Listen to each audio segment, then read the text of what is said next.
Fica o quadradinho porque tá gravando, né? Tá gravando?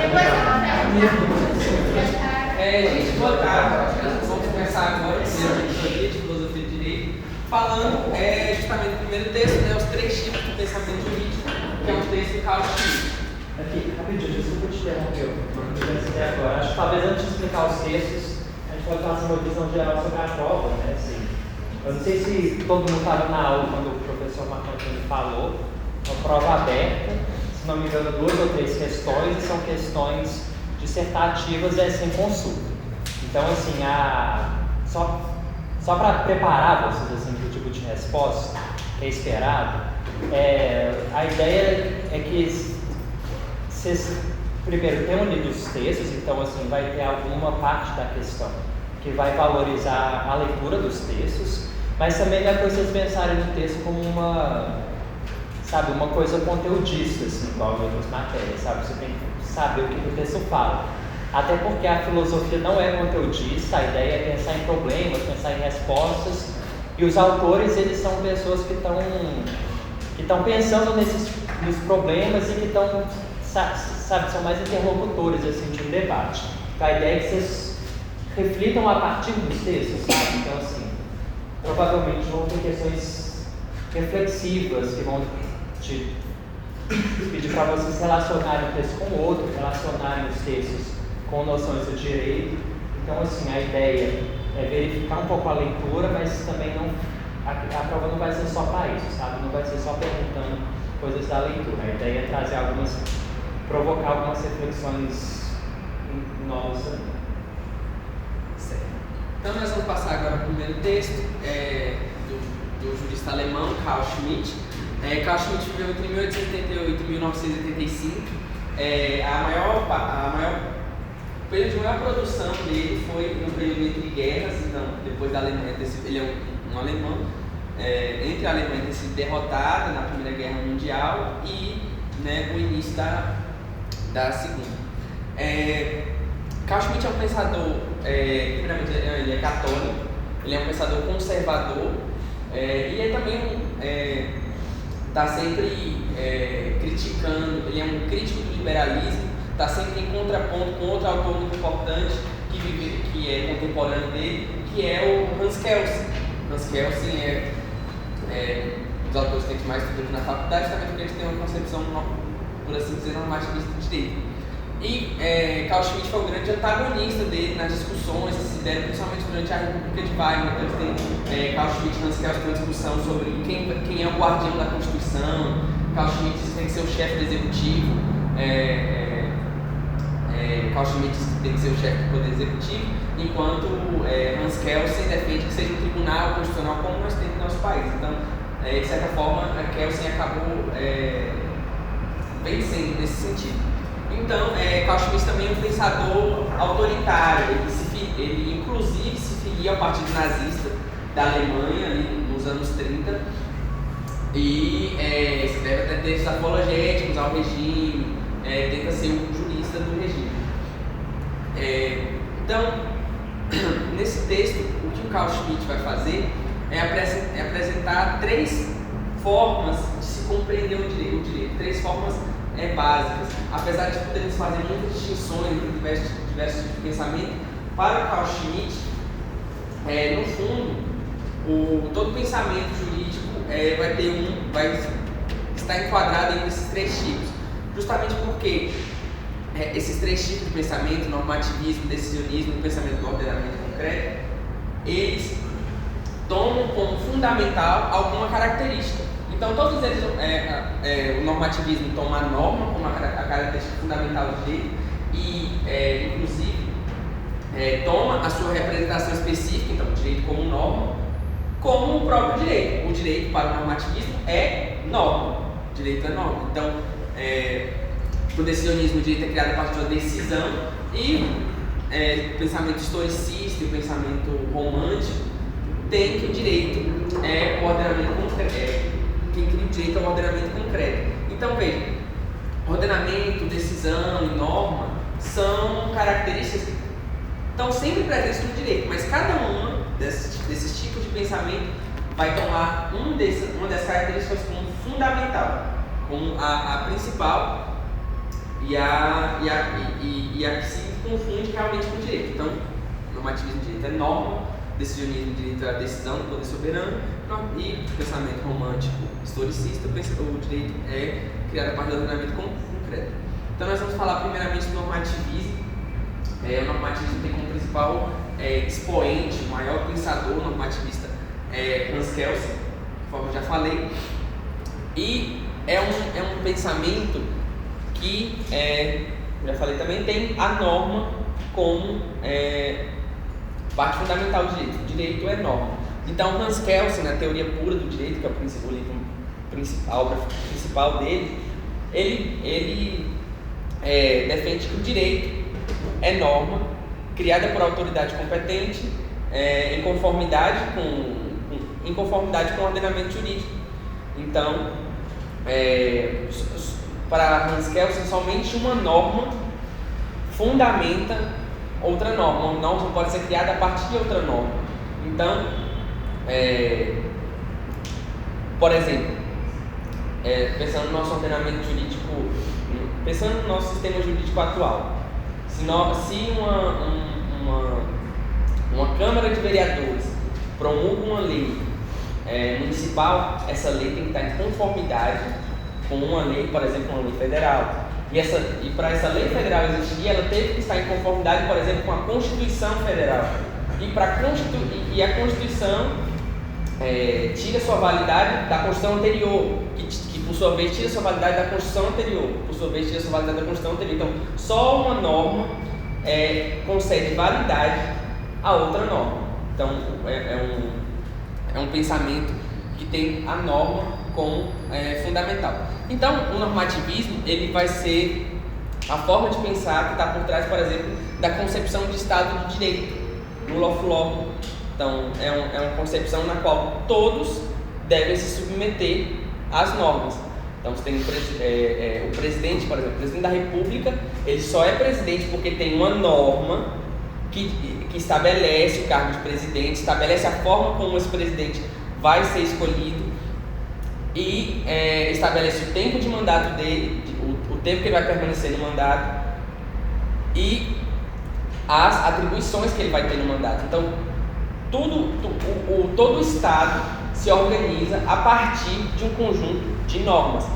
Esse é o conceito de Estado de Direito, que é fundado numa concepção filosófica de rule of law. Então, nós temos que obedecer às leis, não à vontade dos homens. É uma concepção que nasce ali no iluminismo, com o intuito de evitar autoritarismo, de evitar abuso de poder. Então, por exemplo, você pensa no antigo regime, quando você tem um regime de monarquias absolutistas, você obedece à vontade do rei e ele faz o que ele quiser, porque ele é o rei e você obedece. Então, por exemplo, você poderia ser julgado por alguma coisa que você fez que não tinha nenhuma lei dizendo que era crime. E aquele soberano, porque não gostou do que você fez, te pune por isso. Isso numa concepção normativista, no Estado de Direito, é inaceitável.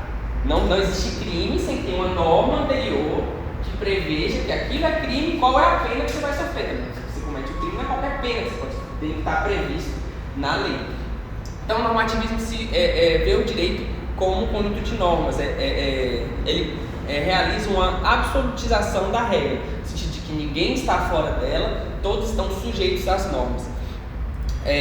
E reivindica para si, como Carl Schmitt fala no texto, uma justiça impessoal, uma justiça objetiva, ou seja, não é baseada no arbítrio de uma pessoa, é baseada numa norma. Então, uma justiça subjetiva, no caso, seria uma justiça de eu exigir de você algo porque eu quero.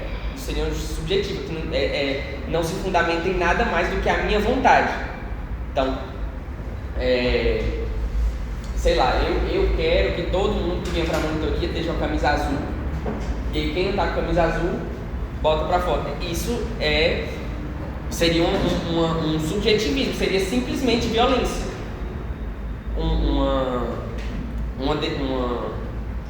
Uma sanção que parte simplesmente do caráter subjetivo é simplesmente violência. Ao contrário da norma, que ela é objetiva, ela é impessoal, ela foi criada a partir dos procedimentos adequados e fundamenta o sistema jurídico. Então, Carl Schmitt vai falar no texto sobre que é muito importante para o conceito do normativismo. Eles têm essa frase como mote, né? A lei enquanto rei, o nomos enquanto lex. No sentido de que o rei está submetido à lei. Então, na verdade, o verdadeiro rei é a lei, porque todos devem obedecê-la. Só que Carl Schmitt é um pensador que é mais afeito ao pensamento do ordenamento concreto. Então, Carl Schmitt vai interpretar esse nome não como norma, mas como... Isso aqui já saindo do normativismo. Isso aqui já saindo do normativismo, falando especificamente do pensamento de Carl Schmitt, que é um pensamento mais do ordenamento. Carl Schmitt entende que esse nomos não é simplesmente lei, que esse nome significa o ordenamento jurídico, a forma pela qual a sociedade se organiza, pelo modo de vida da sociedade, o modo de organização das instituições que existem, independentemente de norma dizendo que é assim ou de outra forma. Então, Carl Schmitt discorda fundamentalmente dessa concepção normativista, que, como eu falei, é a concepção de Hans Kelsen, e Carl Schmitt está sempre em contraposição a Kelsen. E ele vai tecer algumas críticas ao pensamento normativista.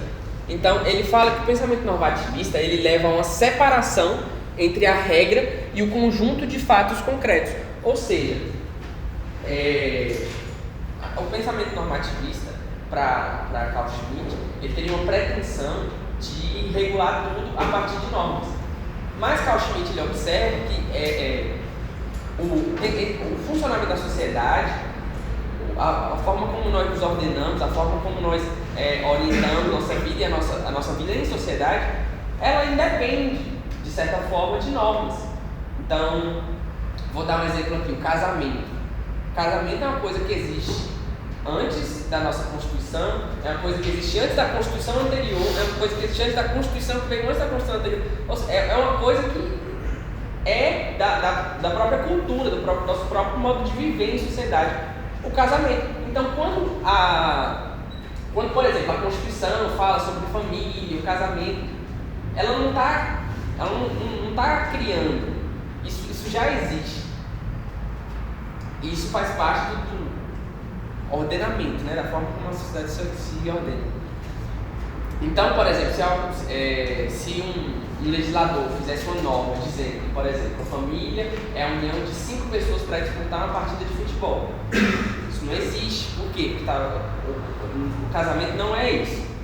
A sociedade tem suas formas de se regular que independem de norma.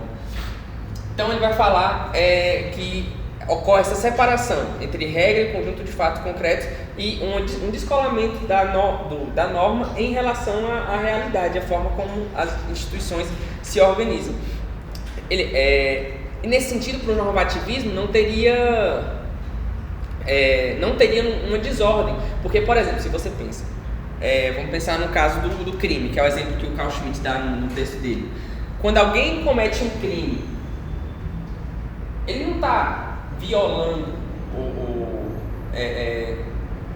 quando alguém comete um crime, esse crime que ele comete já está previsto no Código Penal e é simplesmente o que desencadeia uma sanção.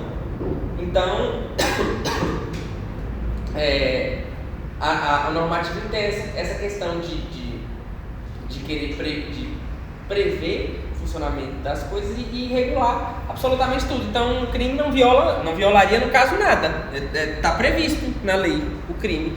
Alguém comete um crime, só desencadeia que a polícia vai ter que prender ele, o juiz vai ter que julgar, o Ministério Público vai ter que apresentar acusação. Simplesmente isso. Enquanto o Carl Schmitt ele ressalta que o ponto principal de alguém cometer um crime é que ele viola a ordem social, ele viola o ordenamento concreto, e isso isso no normativismo é uma coisa que fica escanteada.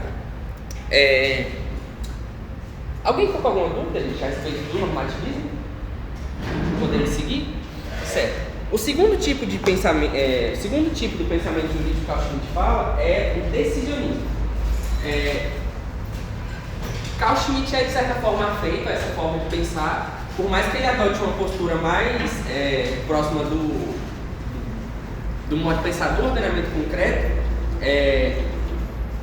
ele também um tanto quanto decisionista, inclusive é um modo tanto quanto compatível com o nazismo e tudo mais.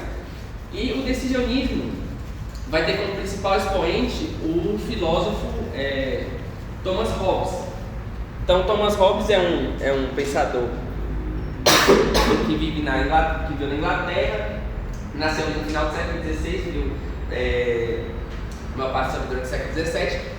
E Thomas Hobbes, ele está preocupado, a preocupação principal de Thomas Hobbes é com a segurança. Ele vive em um contexto conturbado na Inglaterra. A Inglaterra é um lugar perigoso, um lugar violento. A Inglaterra estava sempre na iminência de ser invadida pela Espanha ou pela França, que eram duas potências do período. Então, é fundamental no pensamento de Hobbes a questão da segurança. Então, Thomas Hobbes tem aquela frase: o homem é o lobo do homem, no sentido de que no estado de natureza, os homens, o homem ele é naturalmente egoísta, e no estado de natureza seria uma guerra de todos contra todos, seria um caos, uma desordem. E aí aparece o elemento, o principal do decisionismo, que é que no meio desse caos, dessa desordem, né, desse estado de guerra, desse estado em que os homens vivem em constante luta, em constante perigo, a ordem só pode ser estabelecida pela decisão do poder soberano.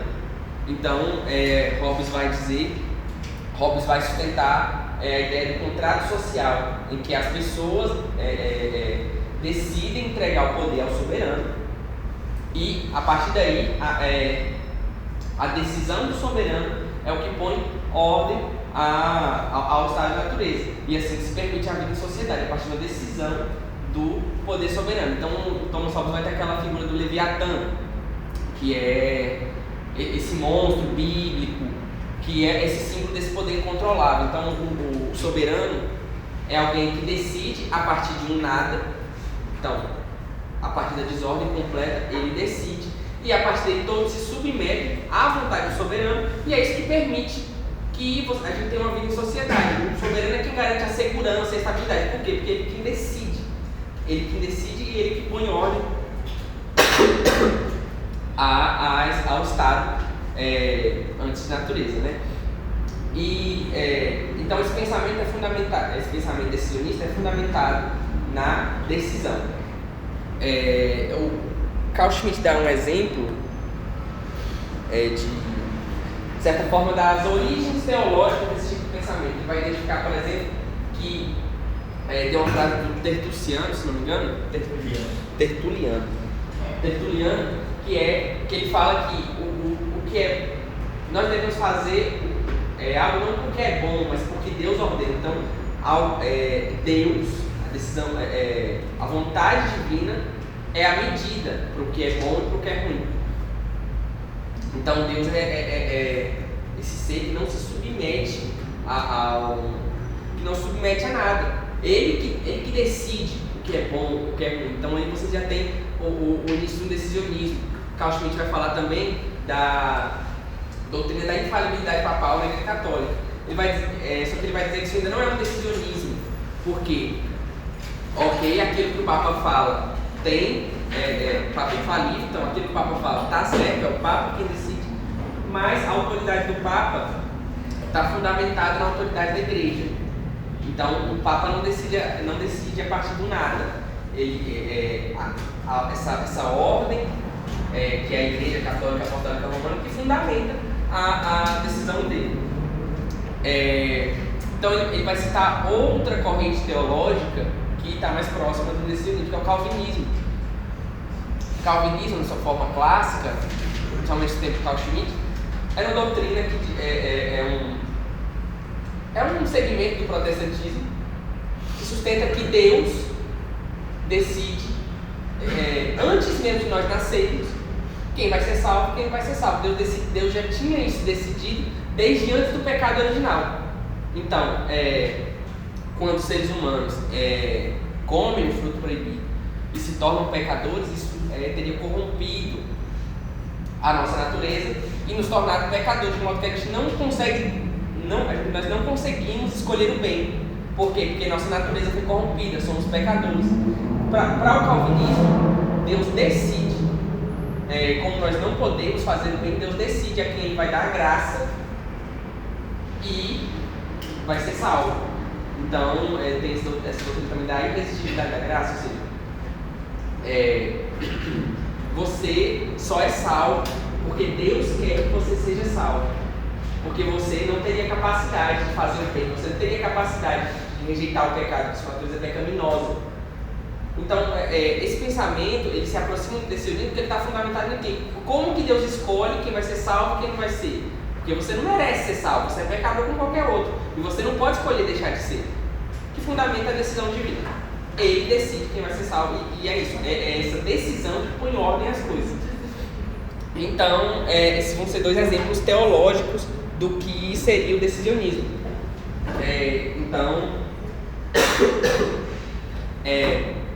esse é o pensamento ao qual Carl Schmitt tem uma certa afeição e que entende, por exemplo, que a política está acima do direito. Para Hans Kelsen, por exemplo, no relativismo,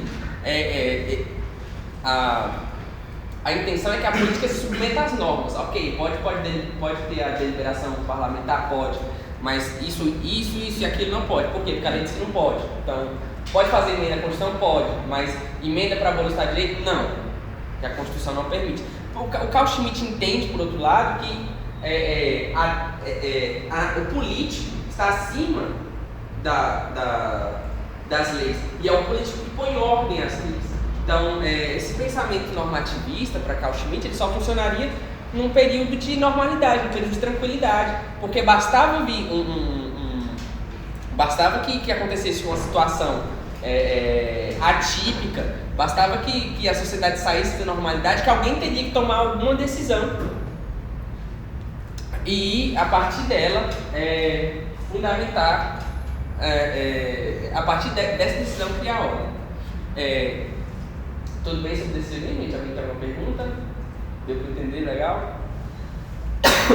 Então vamos falar aqui agora, antes de passar para o pensamento do ordenamento concreto, falar um pouco do positivismo jurídico do século XIX. Porque Carl Schmitt entende que esse positivismo jurídico ele seria uma mistura do pensamento normativista e do pensamento decisionista. Então,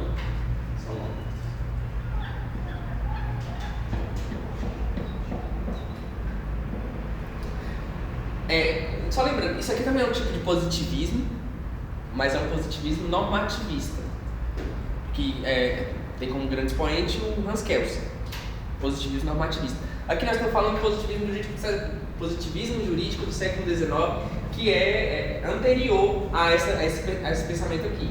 Então, aqui no positivismo jurídico do século XIX, você ainda não vai ter a separação entre, por exemplo, ser e dever de ser, que o Kelsen faz, no sentido de que só uma norma garante validade à outra. Aqui não.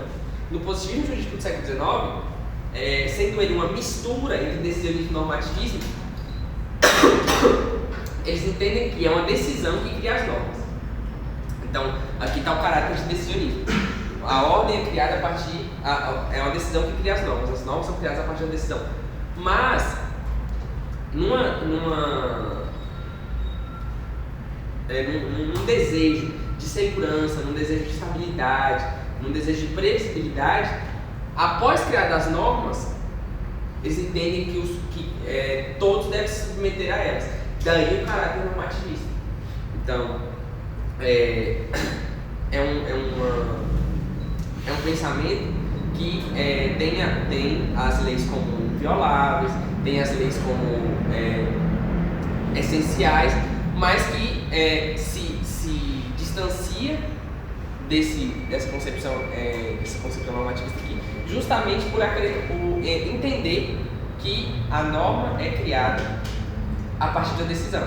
Então,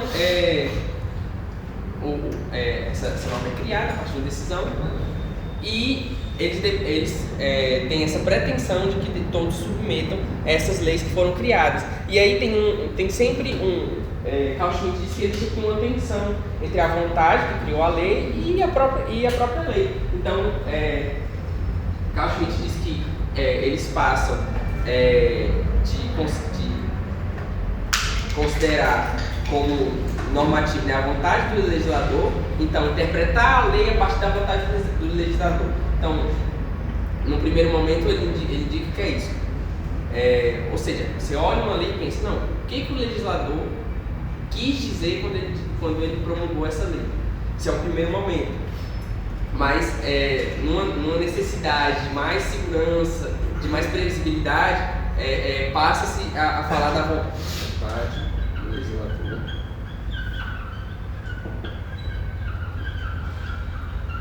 Passa a falar da vontade da lei. Então, qual é a vontade que está expressa na própria lei? E depois, a lei em si, sempre numa tentativa de garantir segurança jurídica, de garantir previsibilidade, de se proteger dos arbítrios, dos arbítrios de uma tirania. Então, o que caracteriza o positivismo jurídico é isso. Aceita a decisão como criadora das normas, mas quer se proteger do arbítrio dessa decisão. Então, depois de promulgada a norma, pretende que a norma seja seguida estritamente. Então, não a partir da vontade do legislador, porque isso aqui ainda gera insegurança jurídica, porque vai saber o que foi a vontade do legislador. Quem sabe uma pessoa pode falar que foi uma coisa, uma pessoa pode falar que é outra. Não a partir da vontade das leis também, porque aí você ainda tem um espaço para botar uma interpretação ou outra, mas a partir da lei em si. Então, o que estritamente a lei diz isso. Então, é isso. Então, é isso que caracteriza o positivismo do século XIX. Aí agora, deu para entender o positivismo do século XIX? Alguma pergunta a respeito? Ok. Vou passar agora para o pensamento do ordenamento concreto. O pensamento do ordenamento concreto na realidade é o que vai ser defendido por uma corrente historicista e por pensadores românticos. Então, o principal expoente do pensamento do ordenamento concreto seria Savigny, mas também seria Hegel também se encaixa dentro dessa tradição.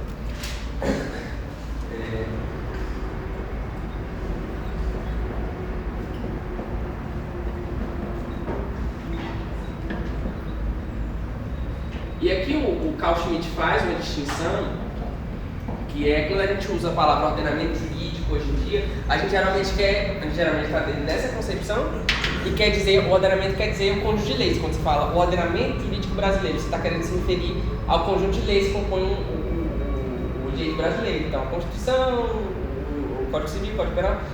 Aqui, o ordenamento não quer dizer isso, não quer dizer conjunto de leis, mas as formas através das quais a sociedade se ordena, a sociedade se regula. Então, o modo de viver da pessoa, as tradições, o funcionamento das instituições, isso aqui é o mais importante no ordenamento concreto. Então, como eu disse, Savigny, principal representante, né, dessa corrente historicista e romântica, mas também Hegel. Então,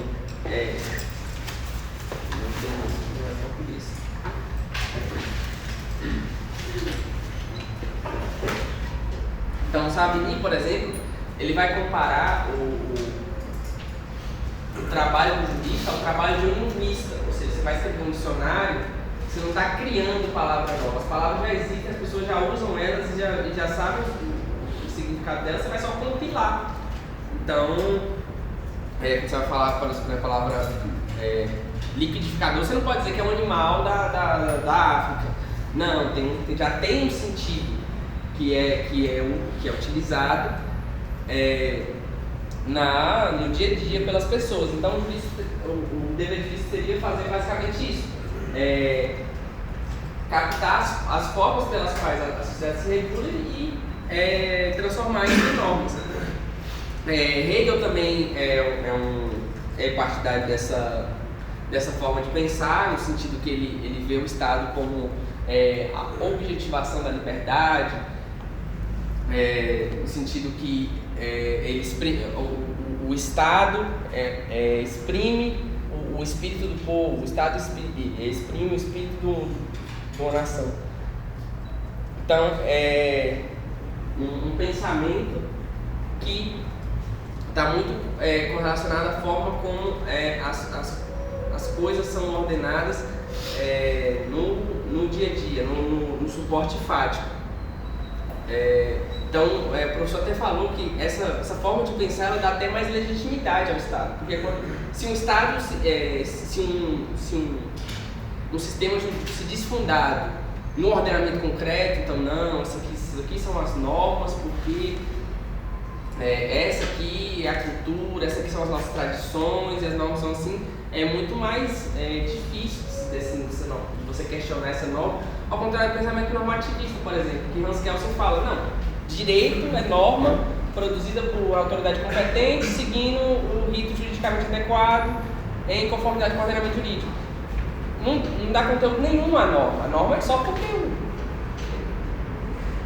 Eduardo Bolsonaro botou um projeto de lei, os deputados votaram no projeto de lei e foi aprovado. É isso.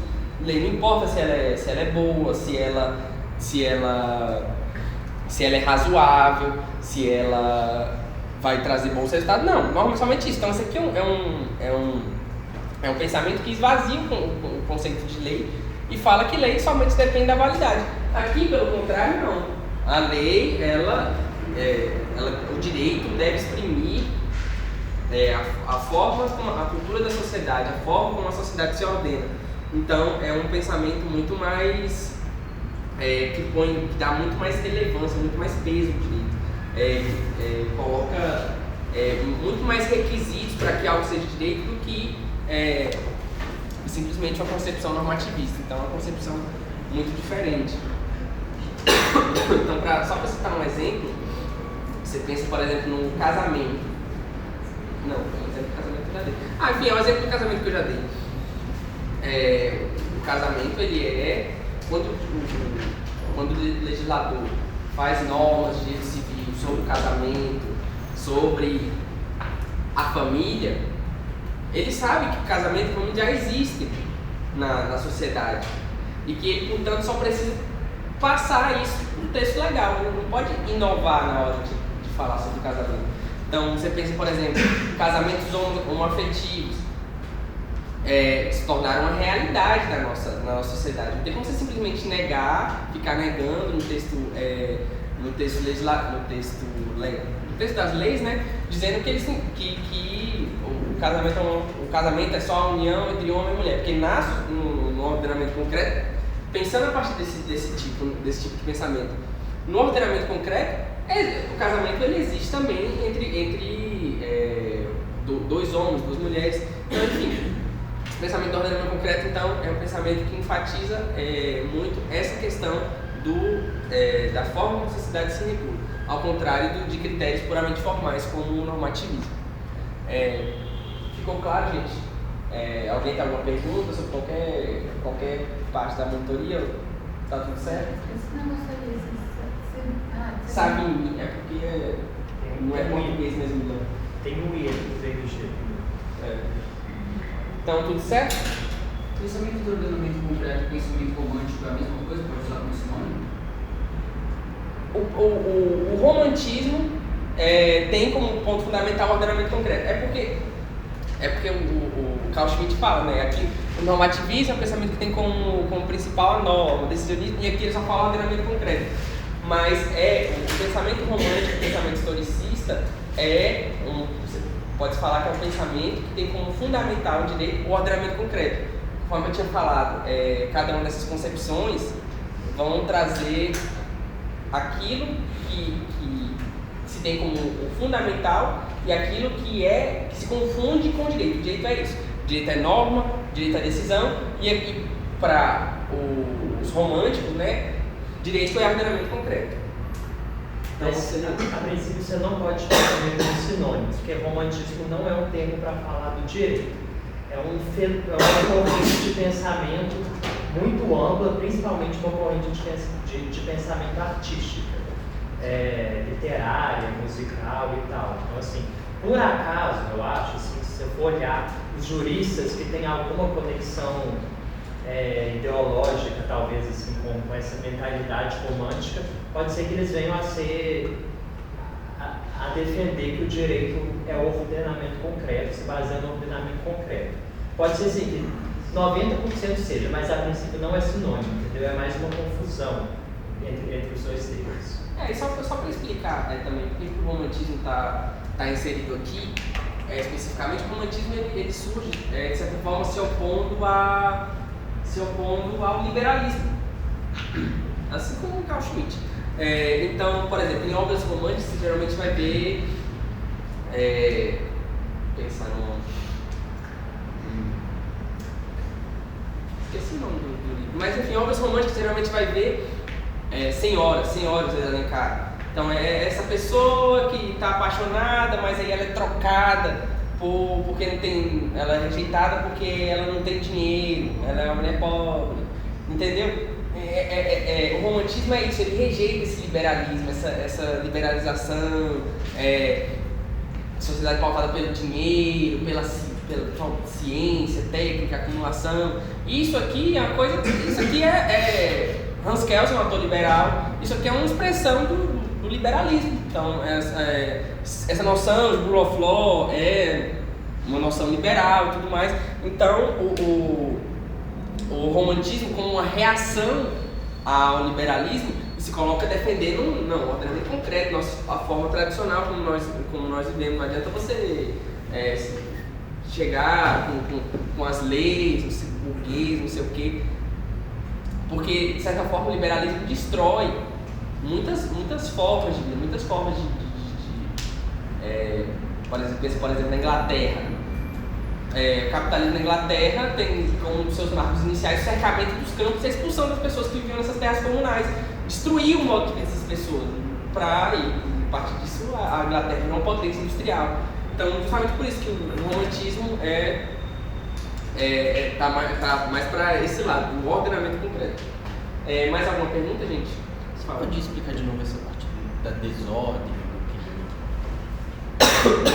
É melhor explicando já, depois de ter falado do ordenamento concreto. Aqui você tem, no pensamento do ordenamento concreto, você tem o direito como sendo esse ordenamento concreto. Se você comete um crime aqui, por exemplo, você está ferindo o modo de vida das pessoas, o modo de sociedade se organizar. Então, o crime, o ponto principal do crime é esse, tá? Por exemplo, se você comete um assassinato, você está destruindo uma família, esse é o ponto principal aqui no ordenamento concreto. Você está criando desordem. Está criando desordem na sociedade. Quando você fala do normativismo, o que o normativismo faz é o seguinte: o Estado é organizado por um conjunto de leis e essas leis abarcam as mais...